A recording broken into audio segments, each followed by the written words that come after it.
Could be run out.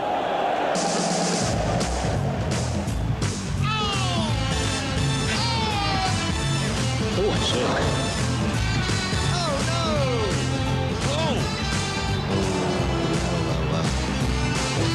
Hey, look at that! Have you ever seen anything like that?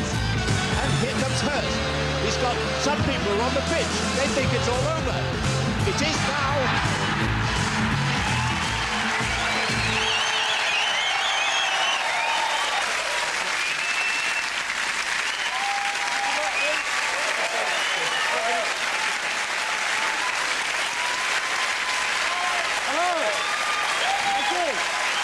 Doesn't mean he's going to be nice to people. Doesn't mean he's going to be nice to you. Hello and welcome to the special New Year edition of They Think It's All Over. 1999 is what we spent on decorating the set. My New Year's resolutions are not to swear, smoke or be rude to Gary Lineker, starting after the show. You jug-eared git. David's special guest is a comedian who says his favourite game is sitting in the pub awarding people marks out of 10 for their resemblance to celebrities. So please give a big warm welcome to George Michael. 2 out of 10, Phil Jupitus.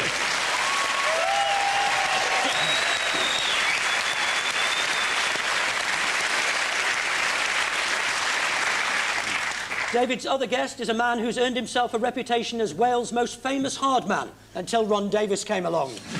Vinnie Jones.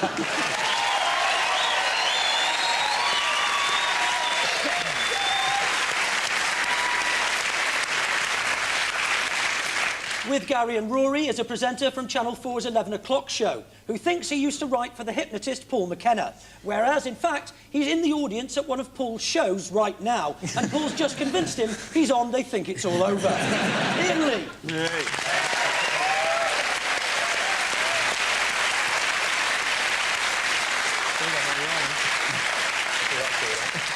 We open the show by playing a pair of goal celebrations and asking the teams what they're about. David, Phil and Vinnie, your celebration features Britain's golden wonder himself, Michael Owen. The pressure from Riegler. Now Owen. And Michael Owen is away. Oh, that's a brilliant finish. That was Michael Owen completing a hat-trick against Newcastle in September. But why David's team the hand-rubbing? Just thinking, Gary, is it true that in scoring that one goal, he actually covered more distance than you did in an entire career?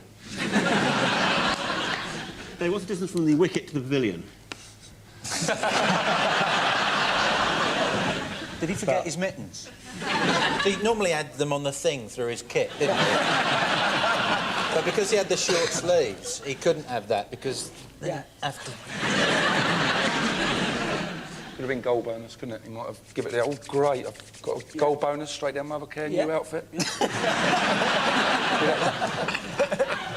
Have you ever marked Gary, Vinnie? Well, not marked him, No. but... Never got near Never him. played against him either. No. Leicester we played. Got one of our players sent off. He did? Yeah. No. He did. Do you hold a grudge, ever? No.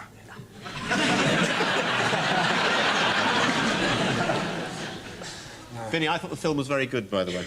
Very... I don't care what Gary says, I thought it was very good. You see, now, Vinnie, if you'd done that before you grabbed Gascoigne's bollocks, then he wouldn't have gone, oh, goal! Just done that and gone, here you go. Vinnie? Oh, that's better. That's a bit warmer, leg. Is he... Because he's in the Cubs, isn't he? Is he doing fire-making that night? He's just doing a bit of a practice. Because he's got all the badges, isn't he? In fact, he's got more badges than his mates. He's got, like, fire-making, sewing, being a millionaire. That's not many Cubs. He only scored because it was Bob a Job week. Got at the goalie after. Got 5p, mister. Well, it meant he could stay out till 10 o'clock. He has to play, but he has to wear his gym jams underneath the shirt. The moment the game's over, it's straight to bed. You bed, you little tiger. Oh. Has his balls just dropped? Woohoo! Goal bonus. It's got to be something to do with goal bonus. Is it? Is it? Ish. Not ish, no. No. Well, to explain the story, we asked England's hottest prospect himself, the finest talent to emerge for a generation, Liverpool's Jamie Carragher. It just happens when Michael comes down to my local pub, and my mate in there called Tom, when he seen him, he was just so excited to see him that he couldn't stop rubbing his hands together like that. In case you were wondering, that video was subtitled For the Heart of Scouse. Michael Owen's legs are insured for £60 million, which means he gets a payout every time he's injured. Although, being a Scouser, his claims are always checked very carefully. Especially the one where he claimed for 3 broken legs and a camcorder. Gary, Rory and Ian, we all remember where we were when we first saw Northampton Town's Carl Heggs score against Bristol Rovers in October. But here it is again. Gibbs had a look, and that's Corazin underneath it. Oh, that's well done by Carl Heggs.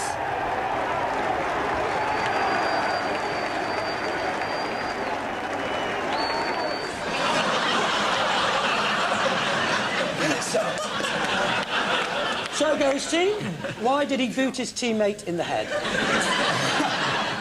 Vinny, you've never done that during a football match, have you? You've never kicked your own teammate in the face, have you? Not in the warm-ups, no. Even if they was bang out of order. So I'm learning Cockney for today. You're Cockney, aren't you, Phil? No, I'm not. Why do you talk like that, then? I was born on the Isle of Wight. Parkhurst! You rattled your cage, Jeff Lynn. I can't talk Cockney. It hurts your shoulder talking Cockney, doesn't it? Because you'll talk like that. So I can't do Cockney. A fella come in my pub last night. Oh. What worries me is what they do if you miss a goal. They kick you in the face when you score. Well, you carry on worrying and then we'll get on with the quiz. I reckon he's such a perfectionist that that pass, if you look carefully, was 6 inches behind him and he was off. And kicked a man in the face with his foot. And it was hilarious. Thanks very much. Does he want to be an insert in this year's Nick Hancock's rip-off Christmas video? I've absolutely no idea what you're talking about. Although it is available, Nick. Is it a sort of... Sorry, Ian, what were you going to say, sir? No. I was just quite good looking for our side, isn't he, Gary? Ian. I need to protect you against Vinny, don't worry. Who are you? I'm just a lovely chap who everyone thinks is sweet. Michael Owen's mate just come from school, isn't he? Excuse me, but that's a prefect's tie he's got on. Vinny, sorry. Did you say Smack him in the mouth. I'm going to smack him in the mouth. Damn it. I'm going to smack him in the mouth in a second. I just want to have a chat with him first so we can work this out. Jones, what do you want? I'll start writing your obituary now. God bless. On half an episode of They Think It's All Over before his tragic death. I think you better remind him he's only got 2 mates with him.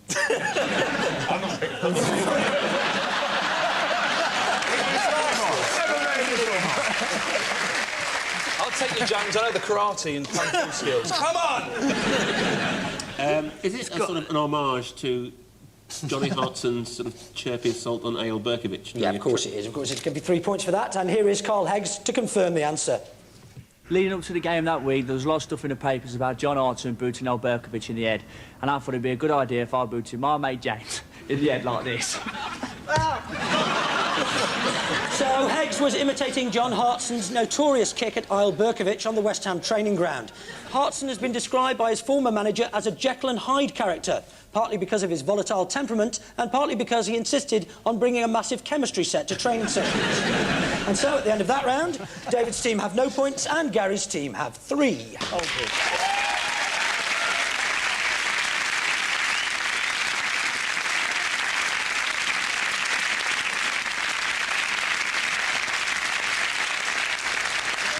Incidentally, I'm sure everyone is aware that Vinny and Gary have a bit of a history, so if anything does go off tonight, Gary, if there is any rough stuff, then just fix this image in your mind. It won't actually help, but it'll give you a bit of a laugh when he's kicking your teeth in. Now, our second round is Sporting Bluff, where each team member reads out a statement, only one of which is true. The other side have to work out who's telling the truth and which two are about as convincing as Vinny's Welsh accent. David's team, your subject is Ireland's most famous medalled up-to-the-eyeball swimmer, Michelle de Bruin. Here she is as Michelle Smith, storming to gold in the 200 metres individual medley at Atlanta in 1996. Smith's coming through again. Michelle Smith's done it again. Michelle Smith wins her third gold medal. And there is the president congratulating Michelle Smith of Ireland, who has 3 golds already in these Olympics. So, Gary's team, what can you tell us about Michelle? When Michelle de Bruin's urine sample was analysed, the main ingredient was lager. When Michelle de Bruin's urine sample was analysed, the main ingredient was anabolic steroids. Main ingredients were, shouldn't that be? I just read what's on the card, mate. You misread it. When Michelle de Bruin's urine sample was analysed...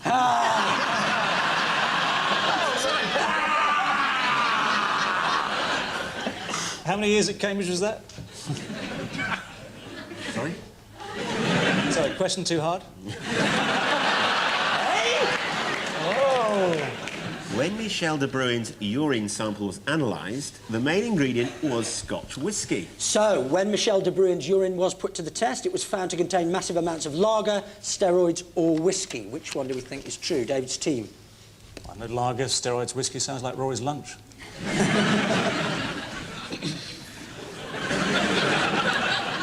Halfway through giving the sample, did she have to go down and change the keg? That would have been the giveaway to me. And it had a lovely head on it, which she actually pierced a shamrock into, you know. And there it is. If it had a lovely head on it, it was like to be Bill Clinton's, wasn't it? Yeah, have you ever been tested for drugs? Yeah, I got tested twice. First time came out sparkling. Was it? As you gave it, did you say, now, this is the 86, this is absolutely... Well, if it's whiskey, it'd be Black Bush, wouldn't it?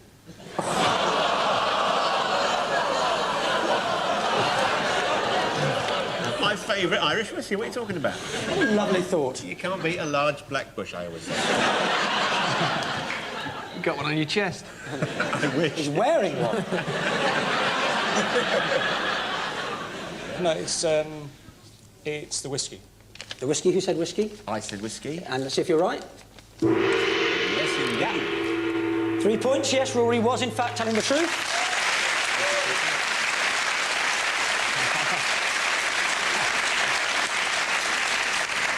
And this is true. When drug testers from FINA, swimming's governing body, analysed Michelle de Bruin's urine in January 1998, it was found to have been contaminated by a huge quantity of whiskey, making it impossible to test properly. So much whiskey, in fact, that if she'd drunk it, she'd now be dead. She's now been banned for 4 years. The drug problem in international swimming is now so pronounced that some female swimmers are actually starting to grow breasts. We'd like to make it clear, though, that Michelle de Bruin has been banned for tampering with her sample, not for taking drugs, although when she dived into a pool recently, she fizzed. After winning at the Atlanta Games, Michelle de Bruin agreed to appear as a guest on this programme, although she changed her mind when friends told her that we wouldn't take her seriously enough. Well, we may take the piss, Michelle, but at least we don't analyse it. Gary's team, your subject is the big Swiss cheese of world football, the head of FIFA, Sepp Blatter. So, David's team, can we have the facts, please? Vinny, if you'd like to read yours first. Before becoming the head of FIFA... Before becoming the head of FIFA... Some geezer wrote this. Yeah, I know, terrible typing. It's typed, yeah. That before... No, before's a big word. Hey, you know, after you want to worry about it.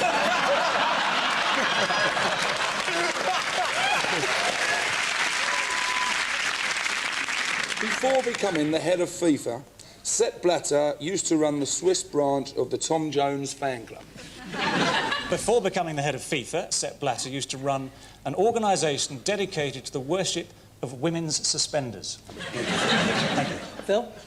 Before becoming the head of FIFA, Sepp Blatter used to run a nude mountain climbing club.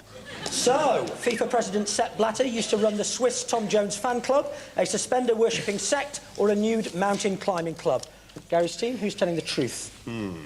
Tom Jones. Are you related to Tom Jones? Oh, no, because he's Welsh, isn't he?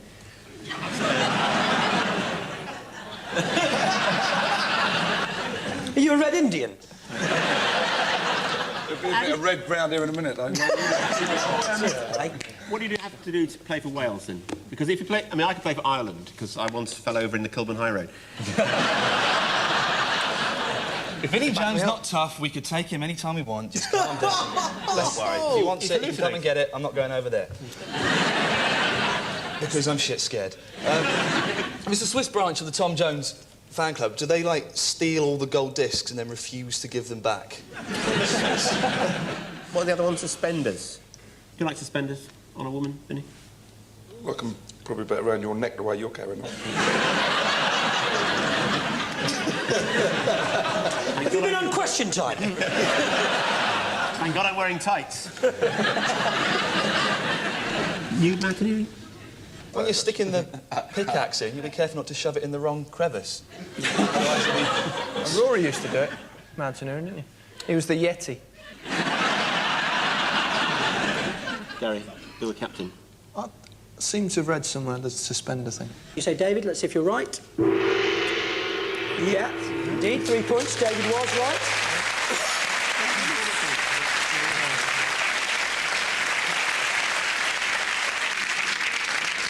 In 1971, Sepp Blatter became the founding president of the World Friends of the Suspender Belt Society. Blatter declared recently that English football is 30 years behind the times, so it's New Year 1969 and we're world champions. Gary's only 7 and David's only 34. And so, at the end of that round, David's team have 3 points and Gary's team have 6.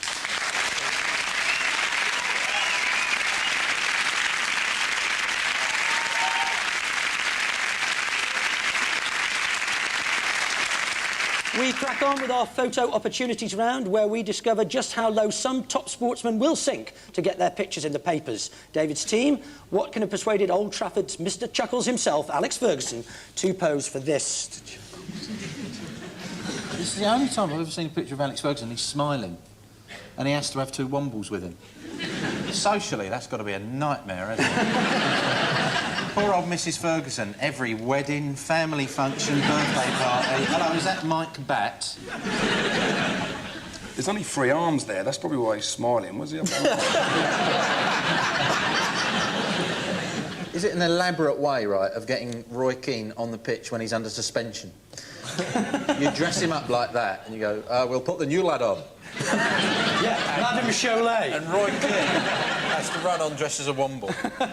And then it's, you know, some poor Michael Owen taken savagely from behind by great Uncle Bulgaria. No, come on, it's some sort of keep the streets of Manchester clean. Yeah, of course it doodah, is. blah, blah, bling, bling, innit? I'll give you 3 points for that. In fact, it was done to publicise the Keep Manchester Clean and Bright campaign. Writer Elizabeth Beresford had the idea for the Wombles on a visit to Wimbledon Common when her small son accidentally said Wombledon. Coincidentally, it was while strolling on Clapham Common that Roald Dahl's son pointed out the inspiration for Willy Wonka. Gary's team, your turn. What do you think inspired Prince Nassim Hamed and Michael Jackson to stand next to each other? Michael Jackson saying, bring me a small Arab boy who knows how to use his fists.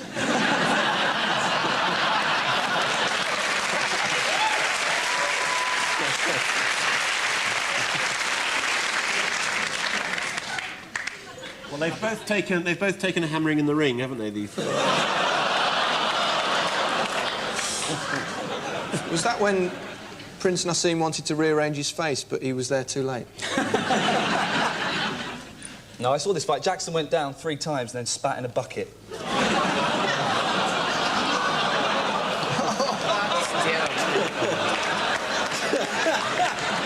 I think you may have been on the wrong cable channel there, mate. I think it's because he was going in his one of Michael Jackson's videos, wasn't it? I'll give you the 3 points. Well done, yeah. The reason is that Prince Nassim has been promised a part in Michael Jackson's next video. At the start of every fight, Nassim somersaults into the ring over the ropes. He got the idea from Frank Bruno, who at the end of every fight somersaults out of the ring. Prince Nassim has announced publicly that he will devote his life to religion as soon as he's made £1 billion. And, curiously enough, so have I. So, at the end of that round, David's team have 6 points and Gary's team have 9. I don't have a lot of choice. All right. It's time now for a pair of fully grown adults to put on blindfolds and grope some other fully grown adults as we play Field the Sportsman. David and Phil, if you'd like to come out to the front, taking your blindfolds with you.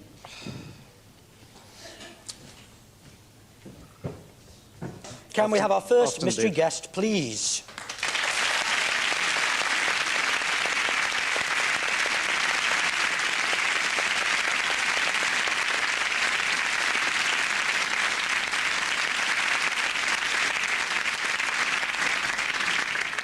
OK, and your 90 seconds start now. Is that you making that noise? It's not me. It's too slow for me. What's going? I got a broom or two. You've what? I got a couple of brooms down. Jeez, they're on my feet. Get off! It's a staff outing or something. I left them cleaning the east wing and look at them. How many have we got? Hang on, sorry. Oh, hang on. This is a round... What's this? It's not a particularly good hand extension. Vinny, have you lost something? The Electrolux 1090, possibly the finest... Well, I think Winter Olympics... It's curling, isn't it? Yeah. It's curling, so is it a British curling team? Which ones did well in the Winter Olympics? Well, the women or the... Correct, well done, yes, 3 points. Oh, hello. Thank you. All right, that's it. Added bonus.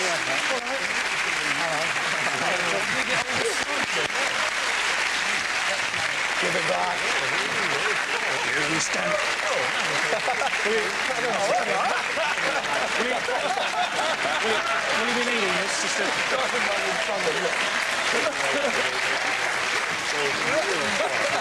Actually, you better take that back. Thank you. Well, I have to say... The Babe magnet. Well, I say, that was a fiver well spent. So, Gary and Rory, take your positions, please. Oh! I was walking over to Vinny. I heard this loud bang. OK, and can we have our second mystery guest, please?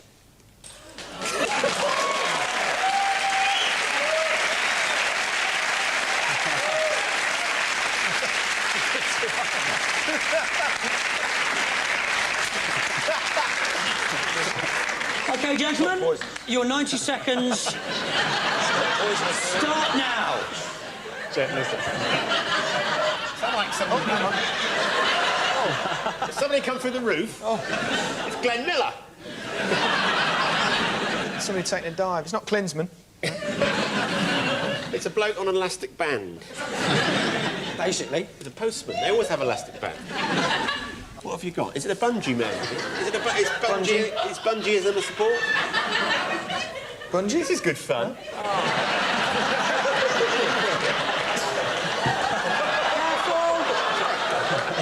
Careful. The bells. You've got the event, but at what level? British champion. Must be British. Yes, a British bungee champion, Stephen Overbury.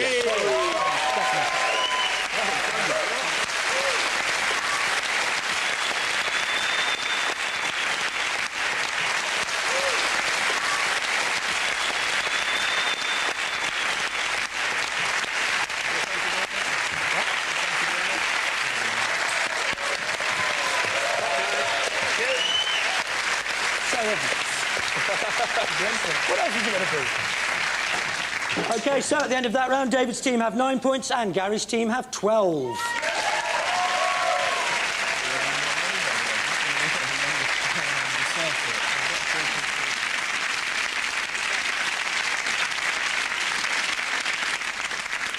We end the show, as always, with our hand-rubbing, whiskey-tampering name game. The team in the lead goes first, which is Gary's team at the moment. If you could pass those down to Rory's team. You have 90 seconds to get as many names as you can, starting now. Kickboxer, used to play for Arsenal, plays for West Ham. Oh, John Hartson. Yeah, good indeed. Tennis player, American, female, smokes a pipe.